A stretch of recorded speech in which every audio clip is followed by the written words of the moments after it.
రవితేజకి mass image ఎక్కువ.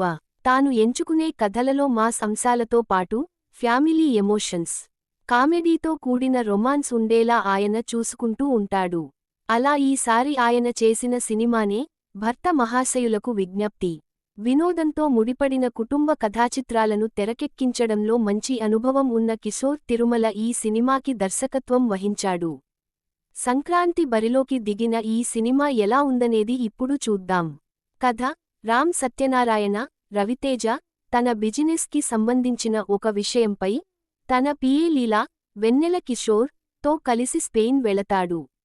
అక్కడ మానస శెట్టి, ఆషిక రంగనాథ్ ను పట్టుకుంటే తన బిజినెస్ కి హెల్ప్ అవుతుందని భావిస్తాడు.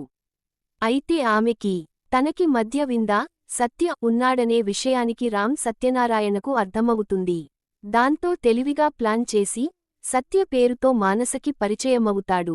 విందా నిజస్వరూపం ఆమెకి తెలిసేలా చేసి తన పట్ల ఆమెకి నమ్మకం కలిగేలా చేస్తాడు.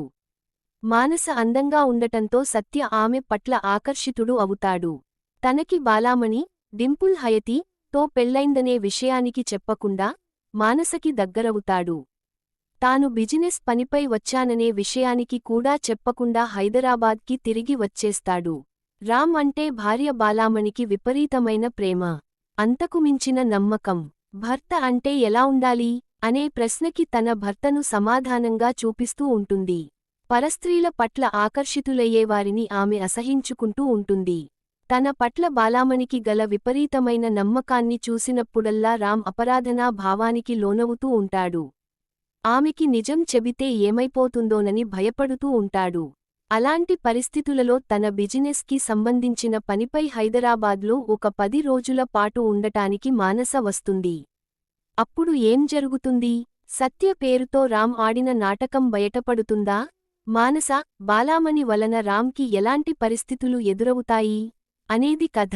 విశ్లేషణ: లవ్, కామెడీ, రొమాన్స్తో పాటు ఫ్యామిలీ ఎమోషన్స్ను మిక్స్ చేస్తూ కథలను తయారు చేసుకోవడంలో కిశోర్ తిరుమలకి మంచి అనుభవం ఉంది.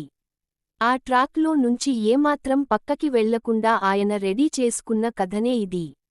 బలహీనమైన క్షణంలో తప్పు చేసిన ఒక భర్త అటు భార్య దగ్గర బయటపడిపోకుండా, ఇటు తనని ఇష్టపడే అమ్మాయికి దొరికిపోకుండా తనని తాను కాపాడుకోవడానికి చేసే ప్రయత్నాలతో ఈ కథ కనిపిస్తుంది. కిశోర్ తిరుమల గత సినిమాలను పరిశీలిస్తే అవి ఆడియన్స్ కి ఏ స్థాయిలో కనెక్ట్ అయ్యాయనే విషయాన్ని పక్కన పెడితే కొత్త పాయింట్ ఏదో చెప్పడానికి ట్రై చేయడం కనిపిస్తుంది. అలాంటి కిశోర్ తిరుమల ఈసారి మాత్రం ఒక రొటీన్ లైన్ పట్టుకుని వచ్చేశాడు. భార్యకి, ప్రియురాలికి మధ్యలో నలిగిపోయే హీరో పాత్రతో రొటీన్ డ్రామా నడిపించాడు. సాధారణంగా ఫస్టాఫ్ బ్యాంగ్ తరువాత సెకండాఫ్ ఎలా ఉంటుందా అనే ఒక కుతూహలం ఆడియన్స్లో ఉంటుంది. అందుకు తగినట్టుగానే రాకేష్ శెట్టి, తారక్ పొన్నప్ప ఎంట్రీ ఉంటుంది. అయితే ఆ పాత్ర చూపించే ఎఫెక్ట్ ఏమీ ఉండదు. ఫస్టాఫ్లో కథ ఏ అంశాల చుట్టూ తిరిగిందో సెకండాఫ్లోనూ అదే కక్ష్యలో తిరుగుతూ ఉంటుంది.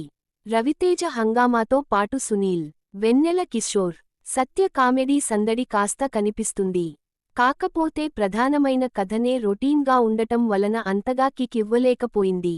పనితీరు: భర్త మహాశయులకు విజ్ఞప్తి అనే టైటిల్ను బట్టే ఇది మంచి ఫ్యామిలీ ఎంటర్టైనర్ అనే ఒక ఫీలింగును తీసుకు రావడంలో కిశోర్ తిరుమల సక్సెస్ అయ్యాడు.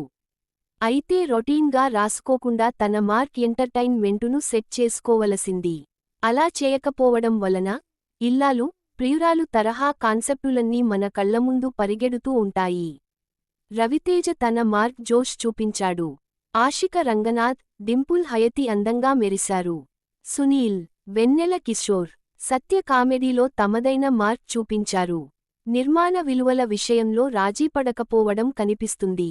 పాటల చిత్రీకరణలో ప్రసాద్ మూరెళ్ల ఫోటోగ్రఫీలోని గొప్పతనం మరింత కనిపిస్తుంది. బీన్స్ బాణీలు హుషారుగా కొనసాగాయి. శ్రీకర్ ప్రసాద్ ఎడిటింగ్ బాగుంది. ముగింపు: ఇల్లాలికి, ప్రియురాలికి మధ్య నలిగిపోయే ఒక భర్త కథ ఇది. కామెడీతో కాలక్షేపం చేయించడానికి ప్రయత్నం చేసినప్పటికీ ఇది ఒక రొటీన్ కథగానే ఆడియన్స్ను అసంతృప్తికి గురిచేస్తుంది.